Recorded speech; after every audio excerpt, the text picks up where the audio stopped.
Hey guys, it's me.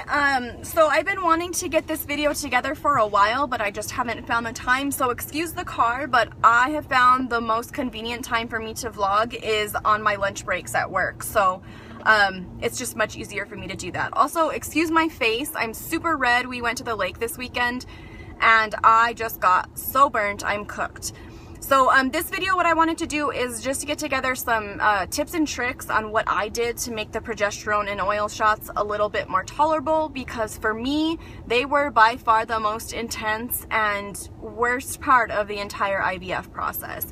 So here's what I did to just make it a little bit more tolerable. So first off, I would prepare the injection or prepare the syringe with my correct dose and everything, and then I would wrap the syringe in a heating pad. If the oil is a little bit warmer, then it tends to be thinner and it's easier to get it through the syringe because it's so thick when it's cold. So I would do that to warm it up a little bit. In the meantime, when that's warming up, I would mark the injection spot. I would do that instead of having my husband do it, because after you've been doing the injections for a few days, you can feel where the tender spots are, and I didn't want to keep doing it in the exact same spot. So I would mark it myself, and I'm sure your doctor will go over exactly where to do the injection, but a quick rough estimate, take your butt cheek and cut it in half, and then where your butt crack is, go here, and then you're going to want to do the injection somewhere in that upper outer quadrant. And like I said, if you mark it yourself, you can tell exactly where, you know, the tender spots are. So I'll put a picture here. So yeah, I marked it myself. And then after I mark the injection site, I ice it. I'll put an ice pack on the area for about 10 minutes. And I'll set the timer on my phone for 10 minutes. Once that's done, that timer goes off, I take the syringe out of the heating pad because I don't want it to get too hot, and sometimes it gets too hot. So I'll take it out of the heating pad and then leave the ice pack on my injection site for another 5 minutes or so.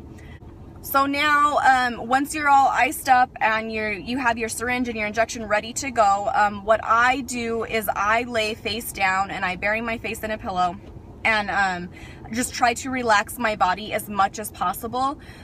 You don't want the muscle to tense up or anything. It makes it much more painful. So I would lay down and relax as much as I possibly could. When you're having your partner do your injection, you're gonna need them to inject the needle basically like they're throwing a dart. Very quick, insert the needle very quick, and don't bunch up the skin like you do for a subcutaneous injection, because you want this injection to go into the muscle, not into the fatty tissue like you do with your stimming medications. And then you'll have your partner draw up the needle, and they should see only a few bubbles. You're checking for blood here. You want to make sure there's no blood. If there is blood, go ahead and take the syringe out and replace that needle and use a different injection site. Once the needle is injected and there's no blood, you want to stabilize the needle and slowly inject the oil. You really don't have a choice because the oil's pretty thick, so it'll take a while to get all of that oil injected. Once the injection's done, you'll go ahead and pull the needle straight out and wipe it with an alcohol swab again. Once the needle is pulled out, you might see a little bit of oil. That's okay, and there might even be a little bit of blood. That's fine too. There was a few times when I was doing my injections that there was a lot of blood. I think we had nicked a blood vessel or something, and I would bleed a lot.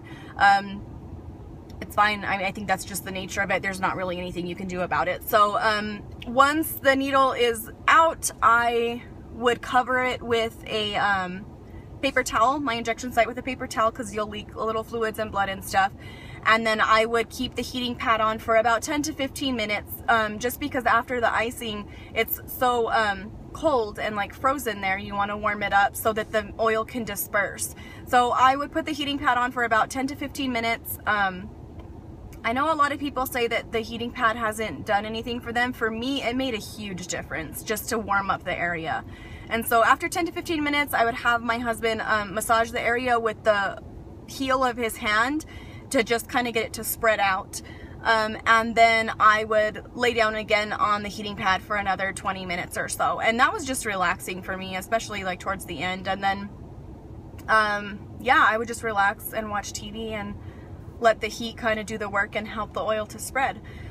So that's my quick and dirty version of it, and a few of the tips that I have, and that's how I got through my injections. Unfortunately, I didn't have to keep taking them, but if I did, I think I would have been fine, like I said, following this.